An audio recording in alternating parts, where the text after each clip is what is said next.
Hello, everyone, and welcome to episode 630 of People Behind the Science.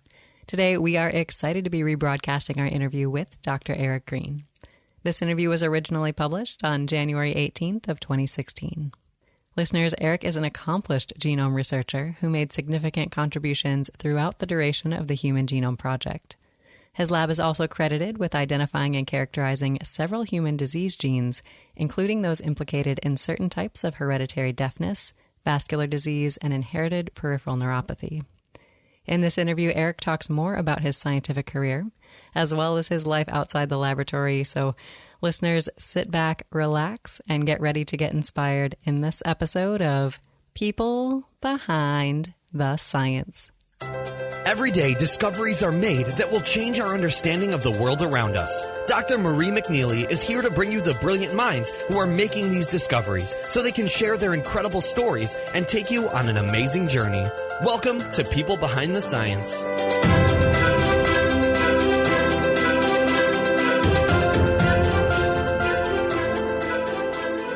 Hello, everyone, and welcome to another episode of People Behind the Science. Today, I am excited to introduce you all to Dr. Eric Green. So, Eric, welcome to our show today. How are you? I'm great. Pleasure to be here. Well, we are delighted to have you with us today. And I want to take a moment to tell our listeners just a little bit about you before we dive in. Listeners, Eric is the director of the National Human Genome Research Institute at the National Institutes of Health. He received his bachelor's in bacteriology from the University of Wisconsin-Madison and his MD and Ph.D. in cell biology from Washington University in St. Louis. Afterward, Eric completed his residency at Washington University in laboratory medicine, and as part of this residency, he did postdoctoral research in genetics. Eric served on the faculty as co-investigator in the Human Genome Center at Washington University School of Medicine before accepting a position at the National Institutes of Health, where he has been now for over 20 years. Now, Eric has been the recipient of many awards and honors during his career, including the National Institutes of Health Directors Award multiple times, the Alumni Achievement and the Distinguished Alumni Awards from Washington University School of Medicine, as well as the Ladue, Horton, Watkins High School Distinguished Alumni Award. Eric is also a member of the American Society for Clinical Investigation and the Association of American Physicians. And Eric is with us today, listeners, to tell us about his experiences in life and science. So, Eric, we want to get to know you today, both as a scientist, but also as a person. So can you start by telling us what you like to do with your time when you're not doing science? There's not a lot of that time. Needless to say, the job I have leading one of the 27 institutes at the National Institutes of Health is rather consuming, but nonetheless, I do have time a little bit outside of my work. I would say things that keep me busy, 2 teenagers, that certainly is part of it. Quite active with them, and they're quite active themselves. And so I spend a lot of time doing stuff with them and their activities. My hobbies are mostly related to sports. I'm a diehard baseball fan, in particular a St. Louis Cardinal baseball fan. So even though I don't live in St. Louis anymore, although I spent many years there, I still, during baseball season, spend a lot of time listening and watching Cardinal baseball. And I suppose my biggest hobby is digital photography. I'm a bit of a photographic geek, and I spend a lot of time working on photos and taking photos and processing and organizing them. That is awesome. Well, I must say, you got to love the St. Louis Cardinals. I'm in St. Louis myself. So been a Cardinal fan my whole life. Fantastic. So how did you get into this photography interest of yours? That just sort of started when I was a kid.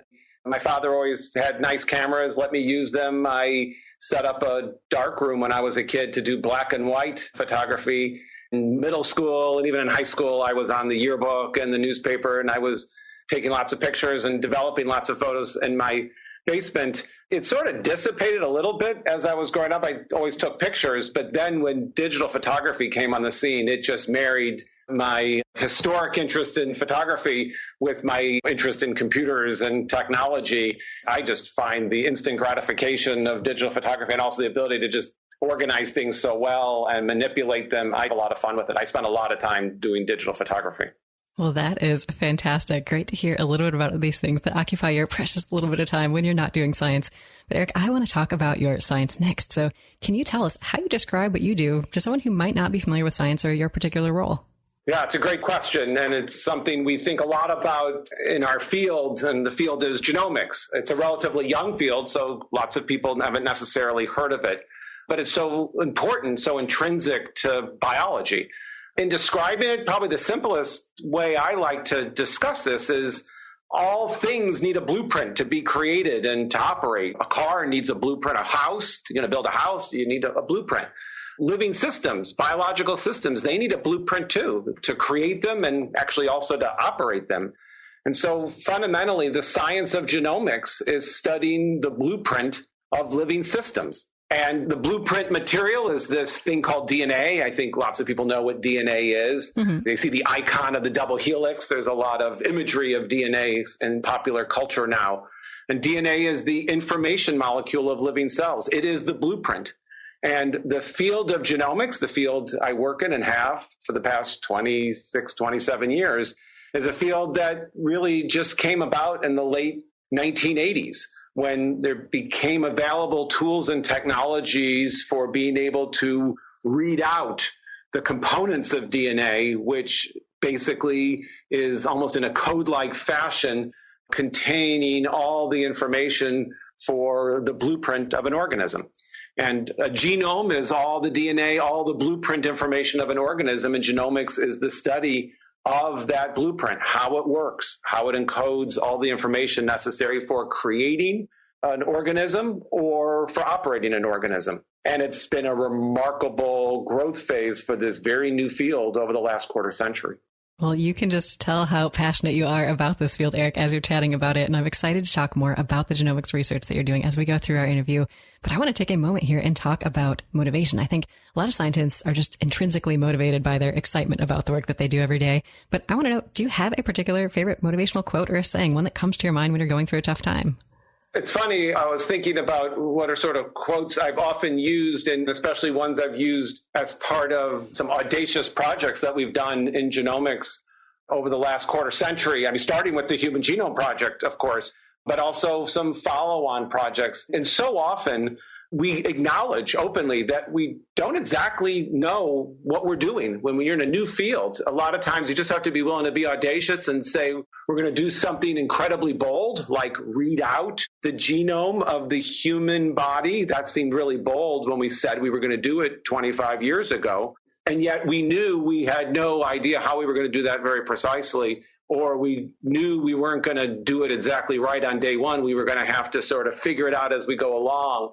And that's sort of a theme, I think, of our field. And so one of the quotes I really like, I actually have it above my door in my office, is actually a quote by Albert Einstein, which basically says, if we knew what we were doing, it wouldn't be called research. And I really like to remind people that so much of what we're doing in science now, genomics specifically, but I think all of science, it really is constant ongoing research, even doing experiments to figure out the best way to do research. Because if we really knew what we were doing, it wouldn't be called research. So I sort of use that as a battle cry for an acknowledgement that we can take risks, we can do crazy things we thought may not be possible because we don't know exactly what we're doing. And that's how you discover things, is you got to be bold and you got to acknowledge that everything you're doing is purely research, because if you really knew what you were doing, you wouldn't be calling it research. Absolutely. Well, I love that quote myself. And I think you're absolutely right here in bringing up this idea that when you're doing this cutting edge science, really ambitious projects, you're going to have to go through this iterative process. And I think science in general is this iterative process where you're never going to get it right the first time, or if you do, you're very, very lucky. So it is just sort of keep refining, keep doing experiments until you get there. And I think the general public a lot of times thinks that scientists were really smart. We know exactly what we're doing. Every little experiment we do is going to work, and that we sort of see point A to point B to point C, and it's all smooth.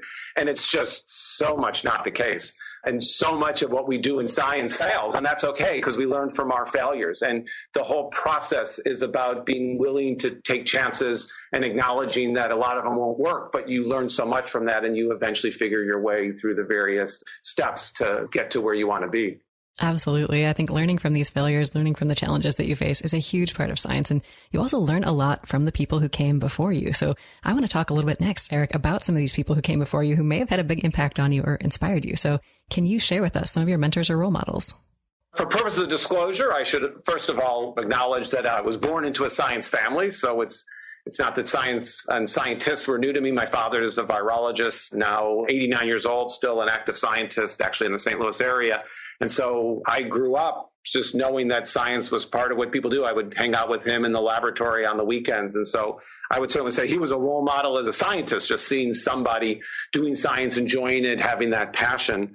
I was very fortunate in my career. I had many terrific role models, and probably I hate to even single a couple of them out because so many of them deserve so much credit to what I've been able to accomplish and what I'm doing today. But certainly the person I did my postdoctoral research with while I was then training also as a resident in pathology, a guy named Maynard Olson, who's a brilliant geneticist. He was the one that really introduced me to this brand new field of genomics. And he and I together did some really wonderful things at the very start of the Human Genome Project. And I found him completely inspirational, brilliant guy, and also just a terrific mentor. I would use him as a role model in sort of the way he would think, although I wouldn't want to use him as a role model in terms of intellect because I could never measure up to his intellect by any means.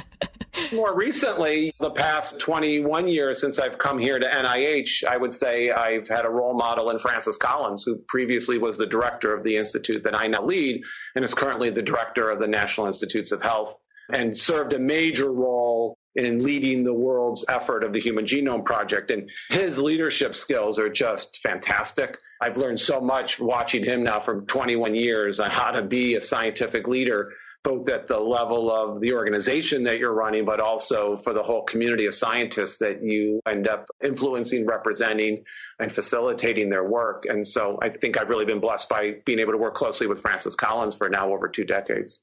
Well, wonderful to hear about some of these people who had a big impact on you. And I think these mentors and role models are so important in the career of a scientist. And I'm so happy to hear that you had this really in your life from a very early age. So can you tell us a little bit about what started you pursuing this path of science? Or do you remember a particular memory of when you kind of decided that this might be a career that you wanted to do?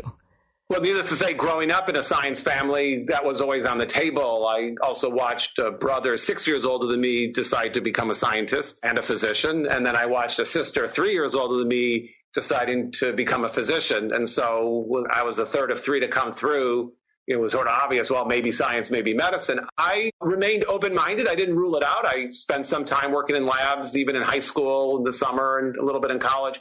But I also gave serious consideration to going to law school. I had a lot of friends who were going to law school. I was very active in speech and debate in high school. To this day, I actually think I would have made a pretty good lawyer. And so I really thought about it. I could have gone either way by my junior year in college. I actually went with one of my friends to law school with him one day to just sort of see what classes were like. And I actually didn't find it nearly as exciting as being in the laboratory all day, even as an undergraduate. And so I think that was sort of the moment. It was probably sometime by my junior year of college that I said, I'm going to do the scientific route. And then it was just a matter of whether to get an MD or a Ph.D. or both. I chose to get both and became a physician scientist. But I would actually say my junior year of college was when I made the decision. Absolutely. So then can you tell us what are some of these key moments from that point where you made that decision that you think were really instrumental in you getting to where you are today? The one thing I would absolutely tell you without question is there was no master plan here. I had no idea from that moment as a junior in college saying, all right, I'll go do some science. I'll go do medicine. I had no idea. Yeah.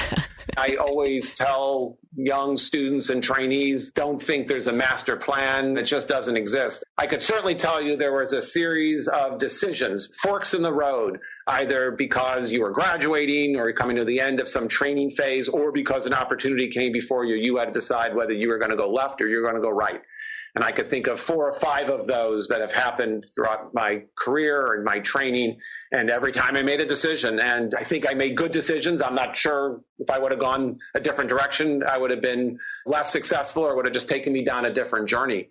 But when you have opportunities before you, whether it's to get more medical training, get more scientific training, whether it's to work in cell biology or work in genomics, whether it's to stay at a university or come work in the government, whether it's to leave bench science, which I did a number of years ago to take on more leadership responsibilities. These are all big forks in the road, and you just make those decisions one after the other. I've been very fortunate that I've had great opportunities put before me. I was in the right place at the right time.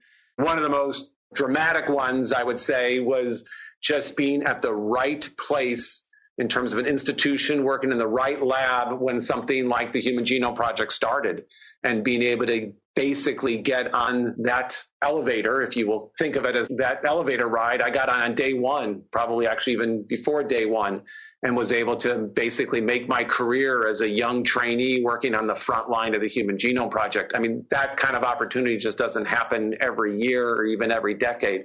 And I have that opportunity, and I feel like I've made the most of it.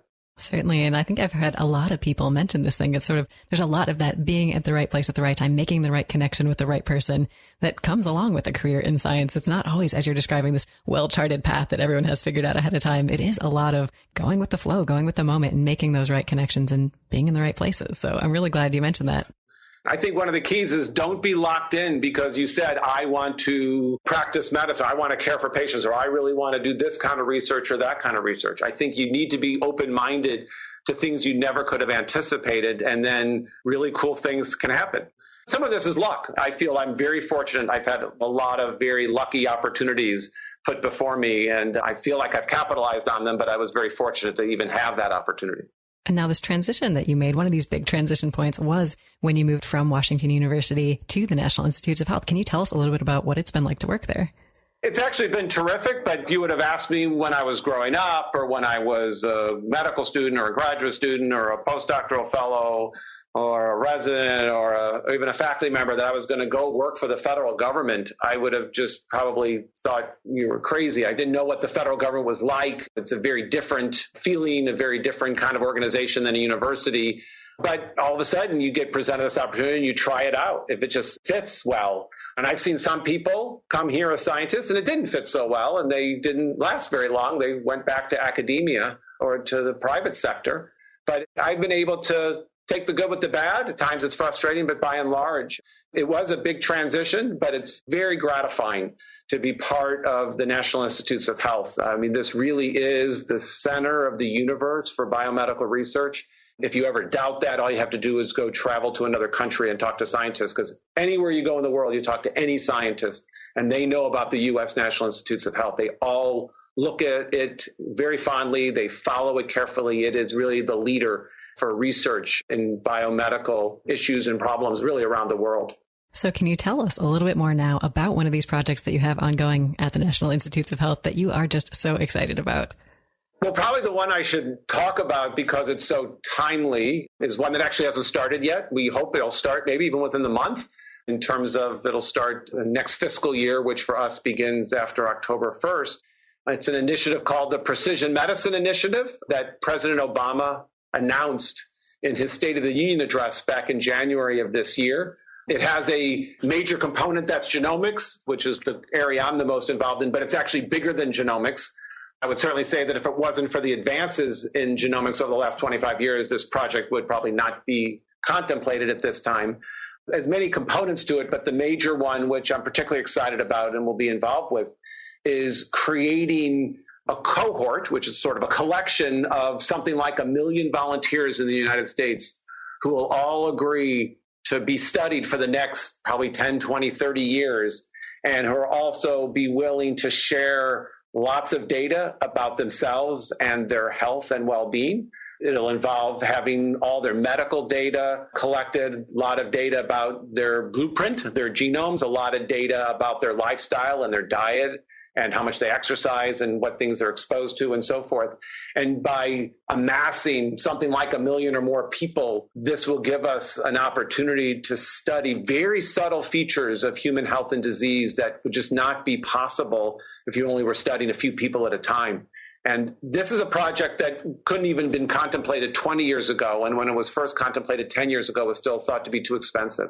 But there's just been some spectacular technological advances over the last 10 years that now make it quite feasible, we think, to do this and to launch it now and to really get at some very important fundamental information about health and disease by studying not just thousands of people, but 1 million or more individuals.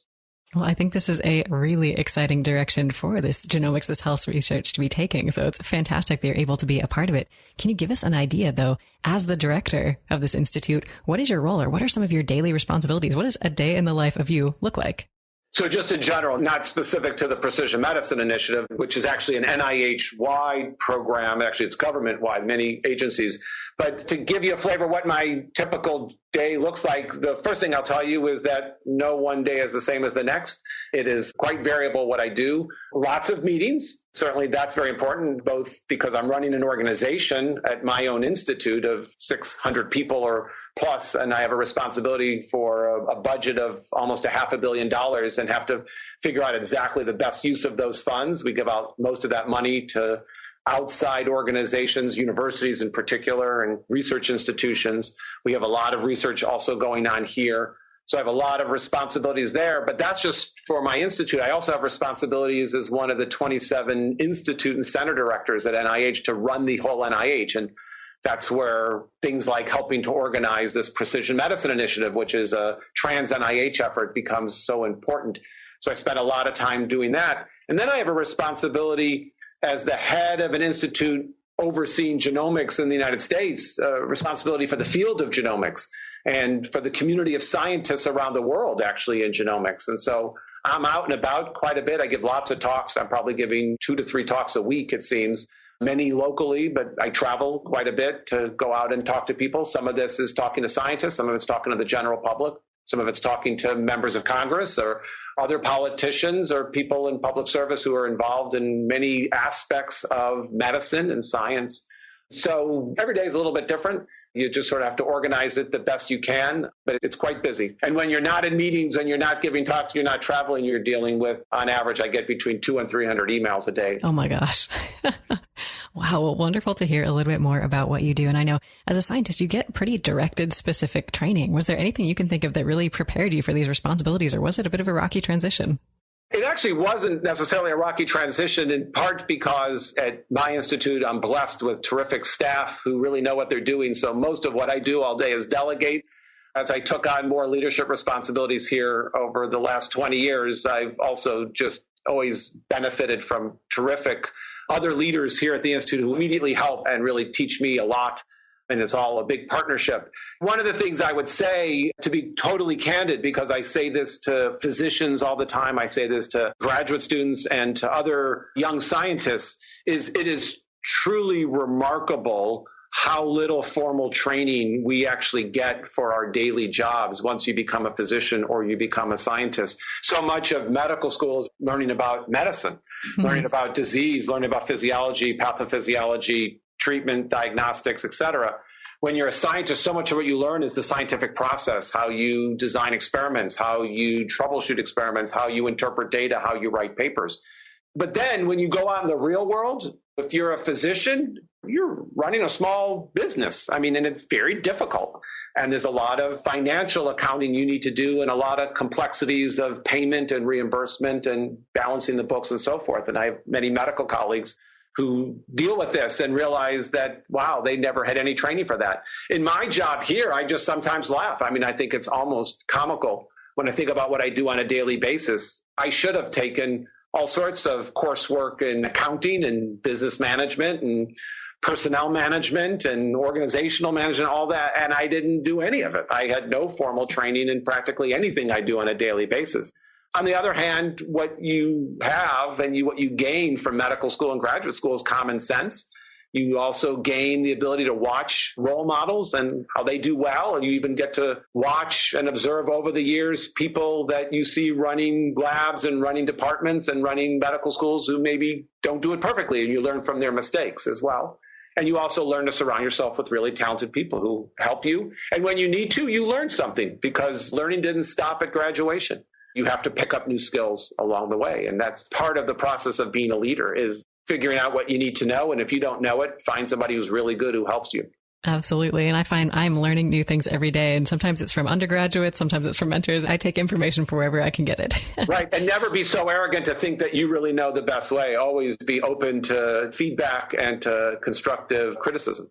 Absolutely. Well, thank you so much for giving us such a candid account of what your day looks like and what some of the challenges are that you face. And I think these challenges come in a variety of different forms when you're a scientist, when you're a physician, and when you're in some of these administrative roles. And I want to hear a little bit about some of these challenges that you face throughout your career. And we love sharing these because I think the public sometimes has a rosy view of the life of a scientist because they only see the success stories. They don't get to hear about everything that came before it.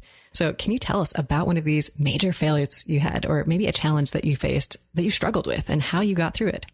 I could think of one project in particular where, working with a trainee in my laboratory, we were studying a particular genetic disease. It was a rare genetic disease where basically we had patients with the disease and we had read out their blueprint. We had lots of data about how the spelling within their DNA and the critical region in their DNA that we knew must have a mutation. We had all the data in front of us, and we could not figure out what the typographical error was. In other words, the mutation.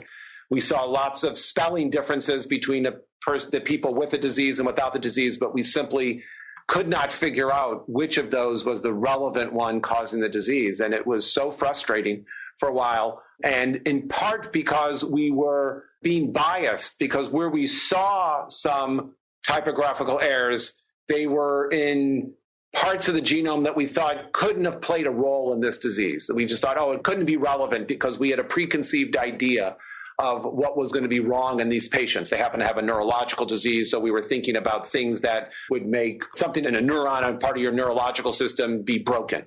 And that bias was basically distracting us for a while. And then it just seemed, after months and months and months of being frustrated, where could this mutation be? Where could this typographical change be? We finally just opened our mind a little and said, well, maybe we should consider other ideas of what could be causing this disease. And as soon as we did that, we found something that really did look like it had broken a gene, part of the genome that encodes a functional part of a cell.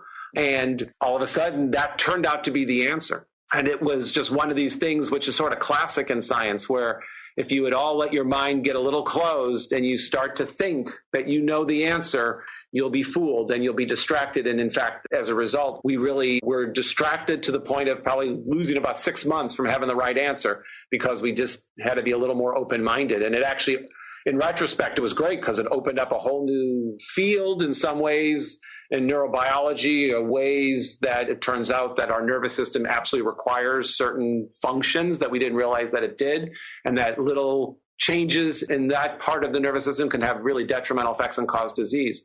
And I think back at that frustration then, although it ended up coming to be a good story, to fast forward to today and the tools that we have now, especially computational tools for analyzing this data when we analyze the genomes of patients with or without a disease. It's just so much more sophisticated. We would have not been fooled for 6 months today compared to where we were maybe 10 years ago or something. And I think you appreciate the new technology even more now, having done it the hard way before, right? That's exactly right. And how just everything just happens so much faster now. It's not that we're that smart now. We still are incredibly ignorant. 10 years from now, we'll look back and still think that we were in the dark ages now, even though now we feel so much more enlightened than where we were a decade ago. Well, Eric, I love this theme that's come up now a couple times in our conversation of making sure you're staying open-minded and how important that is. Yeah. Because I think you're absolutely right. These biases, these assumptions you're making can totally derail your project and your research sometimes. So this was a great example of a challenge that you faced. But we don't just want to talk about the difficult times. So can you tell us next about one of these success stories? And this can be either a big win or even just a small victory that really meant a lot to you. I think the success story I would point to very boldly, in part because I can't really take credit for it as directly, but I can be so proud of it for both my institute that I run now, but also for the field, in part because I think this has probably been the most influential development, certainly in genomics in the last 10, 20 years, but maybe even more broadly than that. And the story goes as follows. The Human Genome Project was about reading out the letters of the human genome, the human blueprint, for the very first time. And the Genome Project was successful. From 1990 to 2003, its efforts were remarkably productive, such that in 2003, we had completed reading out the 3 billion letters that make up the human genome, the 3 billion building blocks of DNA that encodes all the information necessary for human biology. But when we did that the very first time, it cost literally hundreds of millions of dollars. In fact, the estimates are upwards of $1 billion to read that out for the very first time. And that was one human genome. It was well worth it. It gave us foundational information that was incredibly valuable, but still, that was very expensive. So the day the Human Genome Project ended, which was 2003, about 12 years ago, one of the things we said, and we even said as an institute, we said as a community of scientists, is that we need better ways to sequence DNA, to read out the human genome, the human blueprint. And we needed to make this so much better that we could read out a human genome, a person's genome, for something substantially less than $1 billion. And we threw out a figure of $1,000, which was 6 orders of magnitude cheaper than the cost of reading it out for the first time. And it was just almost insane that we said that. And we actually said that in a strategic plan that we published the day the Human Genome Project ended. And I was actually a co-author of that strategic plan because it came out of our institute at the time. And it did seem audacious. It seemed almost insane. But we said, we need to do this. We need to figure this out. That's what we need to do to advance genomics beyond the Human Genome Project. And when we wrote that, I think we anticipated that it probably would take 20, 30 years to eventually get there. And it's been remarkable what's happened. We developed a program to give out grants to scientists around the country, around the world, to come up with really crazy new ideas for how to sequence DNA. The private sector got involved because they saw that we were investing, so they also started to invest in this. And remarkably, what has happened in new technologies for reading out genomes has been spectacular. In fact, I would contend it's probably one of the most successful technology development programs in the history of the National Institutes of Health, such that we're not quite there now 12 years later. It's cost a few $1,000s to read out a person's genome, but it's down from $1 billion to something a few thousand, and we believe it'll be below 1,000 probably in the next year or two. So that is success. It's not my success. It's not even only my institute's success. I think the community of genomics researchers deserve the credit, but wow, has it been game-changing? And it is affecting everything. We would not be talking about a precision medicine initiative in the United States. We would not be talking about the kinds of studies being done to really get at the true basis of human disease in a fashion that we're talking about now, had it not been for these technological advances for sequencing genomes. So do you think about $1,000 is the magical number, or is this cost potentially able to go down any further? Oh, it is absolutely just going to be an odometer moment. It will go down below that, I'm certain. We just pulled out $1,000 when we put this into print 12 years ago. It was rounded. It also sounded like a good cost for a clinical test. At that time, the cost for an MRI was about that much. But no, there's absolutely no reason to think we'll stop at 1,000, and we fully expect it's going to go below 1,000. Well, this is just phenomenal. I think these advances in technology that's making this human genome more accessible to people, more accessible to researchers, you're absolutely right, is having a big impact now on a lot of other fields. So this, for example, precision medicine, are there other examples of fields that you can think of that are really heavily being impacted as well? My focus is on medicine and health because I work at the National Institutes of Health. But, oh my goodness, it's all over the place. Watch TV shows, CSI, lots of stuff about using all sorts of fancy DNA methods for analyzing evidence from crime scenes. So in forensics, this is a huge deal. Certainly, these same tools that read out human DNA. Remember, DNA is all the same. The composition of DNA is all the same, no matter what the living system is. It's the same building blocks. So the same methods that read out human DNA can read out plant DNA, can read out bacterial DNA, can read out any living system DNA. And so these same advances are now being used for figuring out better ways of developing crops and agriculture for livestock, better ways of taking care of our pets and companion animals. Certainly better ways of monitoring infectious outbreaks and figuring out what exactly is going on when you have these epidemics or infectious outbreaks. And these same methods are teaching us a lot about evolution because, of course, we can read the DNA out of lots of different organisms, including extinct creatures that we dig up little bits of DNA and read out. For example, we now have a sequence of Neanderthal. Because these methods are so exquisitely sensitive, we're able to even just take little remains of DNA in Neanderthal bones and read out the blueprint of our ancestors. Well, Eric, thank you so much for sharing this success with us and all of its many implications in the world today. I think it's such an exciting technology to be developing, to be seeing all these advances, and just to think about the cost of sequencing, for example, your own genome might get below $1,000. I think it's just incredible. So wonderful to hear about these successes. And I know we've chatted a little bit about your life outside of science at the beginning of the interview. And I do like to talk to scientists about what they are reading when they're escaping from the scientific literature for a little while. So Eric, I want to trouble you for a book recommendation today. Can you tell us about a book that you've read, whether it's a science book or a non-science book, that you've really enjoyed and think myself and our listeners should check out? Yeah, I sometimes joke about that when people ask me what I read. My standard answer is a lot of email. Right. The only thing I have time for. I haven't read it recently, but I would certainly say a book that I think was valuable for me to read. And in some ways it was symbolic because I could remember as a graduate student reading the book, The Double Helix by James Watson. So James Watson was one of the two people. He, along with Francis Crick, discovered the double helical structure of DNA. They won the Nobel Prize for that. And that was a tale that Jim wrote about his story of, as a very young scientist, figuring out the structure of DNA, probably the most significant scientific discovery of the last century. And so that's a book I always recommend for people to read. And I read, and I thought it was really interesting and intriguing to read Jim Watson's account of it. The reason why it was sort of ironic that I would name that book and even would have named it had you asked me even 20 years ago, because I read it as a graduate student, is that the institute that I now direct, the National Human Genome Research Institute, has only had 3 directors, the first of which actually was Jim Watson.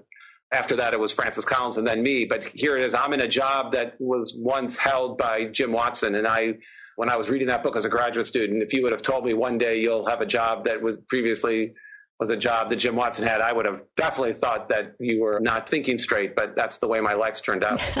Well, that is a phenomenal claim to fame there. You have followed in the footsteps of James Watson. So. It's a little scary, actually. I used to joke sometimes that I couldn't imagine the shoes that I'm now filling because it's almost mind-boggling. Well, I have read The Double Helix myself and really enjoyed it, so I will put that out there on our website for our listeners to find. And we've talked a little bit about your adventures going through science, all these different training opportunities you had as you went through your career. And I know in addition to the places that you go for jobs, for different positions, you also get a lot of opportunities to travel and see the world, to share your work. You mentioned you're traveling quite a bit to give different talks at different places. But Eric, I want you to think now about all of the places you've been for science and tell us about your favorite travel experience, where you were and why it was so memorable.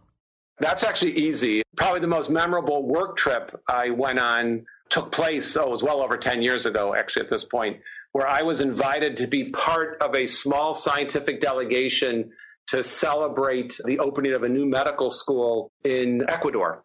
And part of it was to bring this group together and put on a couple symposiums, a scientific symposium, a public symposium in the capital city, Quito in Ecuador, which we did. But then the other part of this was to then go as a scientific delegation to visit a number of islands in the Galapagos Islands.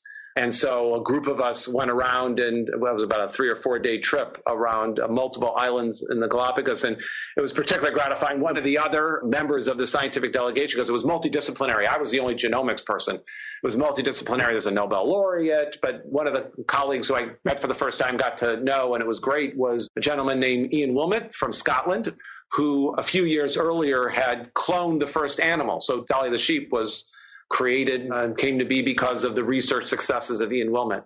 And so they had brought Ian to this delegation to talk about cloning. It was just awesome to be with this group of very, very accomplished scientists, and then to actually follow in the footsteps of Darwin, if you will, by going around the Galapagos and talking to naturalists and learning a lot about all of the exciting wildlife and biodiversity of the Galapagos. It was just memorable. And the Galapagos is an incredible place to be. I really want to go back there soon. Well, I have been there myself and I was just blown away. So what were some of the most striking things that you remember from the trip? Well, the diversity of animals you saw and the differences you saw from island to island, and just the incredible isolation of some of the environments that you saw, and how you would see different animals in different environments. And you see a lot of them. I mean, that's the other thing. You would come up on shore and all of a sudden you'd just see one iguana or two. You would see literally thousands. You're tripping over them on the rocks. Yeah, exactly. And I brought my digital camera then and took lots and lots of pictures. But the technology for digital cameras has advanced so much in the past 10 or 15 years since I was there. I want to go back there now with much better cameras and much better lenses, because I know I can get much better pictures. Absolutely. Well, I know I myself am a terrible photographer, so my pictures have lots of fingers in them and whatever. So that sounds wonderful. You'll have to plan another trip to the Galapagos again soon. And now I love talking about travel opportunities with scientists, because I think this is a great opportunity that a lot of people don't really realize a science career affords. And in addition to being able to travel, though, you mentioned some of the people that you met on this trip and how that was a big part of it. I think the people in science also make the career great. And I think you get to work with so many phenomenal people over the course of your career. And I think there are a lot of fun, hilarious, creative, wonderful people in science, but that's not necessarily the stereotype that a lot of scientists get. So we love to break those stereotypes on our show by sharing some of the fun memories and the human side of science with quirky traditions and great things that you guys do together. So do you have a story you can share with us today, Eric, about a quirky tradition you've experienced in a laboratory or just a fun memory that you shared with scientists? In my own laboratory, when I had a laboratory, it was a very relaxed environment. There was a little bit of a tradition as I got busier and busier. The idea that I would actually go to the bench and pipette or do anything at the bench sort of scared the people in my lab because they just thought this was insane. They couldn't believe I would know how to do anything. And so for a while, they all would keep water pistols in their desk filled with water. And if I would get anywhere too close to the bench, they would start to squirt me just to make sure that I stayed away. They're protecting their experiments. Yeah. The other funny story I could recall going back to my postdoctoral research days, it also illustrates how people recognize their strengths and their weaknesses. I talked a little bit about Maynard Olson, who was my mentor as a postdoctoral researcher, brilliant, as I talked about, brilliant scientist, brilliant man. But he had an opportunity where he was being so successful when I was in his lab, they wanted to build a new laboratory for him. And this was not going to play to his strength. He just doesn't want to deal with those sorts of details. So he invited me with almost no notice. Like 5 minutes notice, he came to me and he said, we're about to have this meeting. There's some architects here. They want to design a lab. You probably have some good ideas about the best way to design a lab. Can you just come to the meeting and just tell them what you think they should do? Oh, wow. So I said, sure. I actually enjoy that kind of thing. I went to the meeting and I noticed about 5 minutes into the meeting, he disappeared. And like a year later, when they actually were still building the lab, he never came back to a single meeting. So I basically was thrust into this role of designing and approving and making sure everything was fine in the lab that was not mine.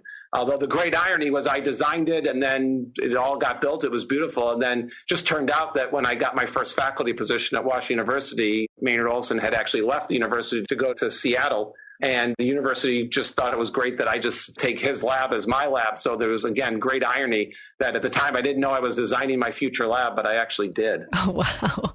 That is an awesome story. I think Maynard sensed your leadership potential from the beginning there. Well, he also sensed the fact that he knew what he wasn't going to necessarily be good at and just said he'll just delegate that to someone else. By the way, there's something else you said introducing that question that I think is a really good point that a lot of people don't appreciate. Because you also talked about sort of the social side of science and that so much of science really is interact with people. I think a lot of the general public has a perception that scientists are sort of nerdy, geeky, isolated folks who sit around at the bench all by themselves, sit in their office all by themselves, read papers all by themselves. Actually, that's completely not true. The social aspects of science, I think, are so important. I actually find scientific inquiry to be incredibly social, where you are interacting a lot with people in the lab. And then when you get results, you show them and you argue and you discuss. You go to meetings and you interact and you show and you tell and you debate. I find science actually quite social. I think the image of a scientist maybe is one that a lot of people don't appreciate how social it is. Well, I think you brought up a great point there, and I'm really glad you emphasized that point because I think science is a social endeavor, and I think you're not going to be a successful scientist if you're trying all by yourself in the laboratory at the bench without talking to other people. Increasingly now, as science gets more and more complicated, where the best science is being done by bringing multiple disciplines together and working as a team in big consortium, that's where some of the biggest scientific achievements have happened in the last 10 years. Well, talking about big scientific achievements and thinking about some of the great topics we discussed today about the work that's going on at the NIH, I want to hear about the questions that you haven't yet been able to tackle, Eric. So I want to ask you a tough question today. Yep. If we gave you everything, if funding and staff and technology, feasibility, all the major restrictions for your science were not a problem, what is the question that you are just dying to know the answer to? I'm not sure it's a question, although I could form a question out of it. I guess the question I would ask is, I want to understand how every living creature on Earth has evolved. I want to understand every one of their ancestors. I want to understand every one of their relationships. And if I had unlimited money and unlimited ability to pursue this, I would love to see the genome of every living organism on the planet completely read out so that we have complete DNA sequence available. And all of that be put on the internet for anybody to be able to access. Now, this is actually not completely science fiction. There are plans to do this in small chunks. That was unheard of 10 years ago, now seems somewhat feasible. But I really believe, and I really want to see happen, a circumstance that probably, obviously not for my kids, maybe for my grandchildren, that when they learn about evolution in school, that they won't just read about this in textbooks, but rather they'll go to the internet and they'll be able to actually compare the blueprints of dozens, if not hundreds of different organisms and see the relationships between the blueprints of these organisms and basically see evolution through a lens of a computer that's looking at these blueprints. It's going to be the most powerful way to understand our ancestry and the ancestry of all living systems. Once upon a time, that just seemed totally crazy. And now the only thing that stops us from being able to do that is money. Well, I think these possibilities are just tantalizing. So is there any one particular organism that you are thinking about that you would start off with first? So is there one organism that you have in mind that has not yet been sequenced that you would really like to see sequenced? That's a great question. I've always had a passion for primates. I think a lot of people do because they're sort of curious what some of your closest relatives might be. And just this past summer, actually just a few weeks ago, I was on a family vacation in Madagascar. And you go to Madagascar to see lemurs. Lemurs are one of the most primitive, the most ancestral group of primates in the world, and they're all in Madagascar. And the most primitive of the lemurs is a species called an aye, which is a very interesting nocturnal lemur that you can just tell is, while it's a primate, is quite distant from us. If I could snap my fingers, I would love to see a genome sequence read out quickly of an aye. Maybe it's being done, actually, because it's not even that difficult. But the last couple of months, that's what I started thinking about when I actually got to see an aye in person and photograph one in the wild. Well, so cool to hear about some of these aspirational things in your mind, these big picture things that we are moving ever closer to. And I know we've talked a little bit about some of the people who've had a big impact on you as you've gone through your career. And I love to share advice with our listeners. So is there one particular piece of advice that you've received from someone in your life that you would now like to pass forward to them as sort of the best advice you've ever received? That would clearly be advice I got in high school. I'm not sure it was explicit advice where somebody said, you need to do this, you need to do this. But I would say in high school, there is no question that through the influence of a really terrific teacher of English, who also was the speech and debate coach, that clearly valued the importance of teaching high school students how to write well and how to speak well. I would say that that was the most foundational skills I picked up for my entire life. And I think too often I encounter students and trainees who are preoccupied in thinking about whether to take 2 or 3 semesters of calculus in college or whether to take physical chemistry in addition to the regular chemistry courses. I think those sorts of decisions are trivial compared to decisions about whether you are properly preparing yourself just with fundamental skills, probably that you mostly need to get in middle school and maybe even before, and certainly in high school and early college, to really learn how to write well and learn how to communicate well orally. I just think too often kids are picking up book skills, but simply don't know how to write or speak well. And so that's the advice I sort of got subtly. It's the advice I give overtly to anyone that will listen, because I think it has influenced my ability to be successful as a scientist and a physician more than anything else I've done along the way. Well, I think this ties in really well with what we were chatting about, science being a social endeavor. I think these communication skills are so critical to communicating your research, making sure people understand how important your research is, and also just sharing your findings and disseminating them to the public. So glad you brought that up. Now, is there any other piece of advice or one last note of inspiration that you would like to end our conversation on today, Eric?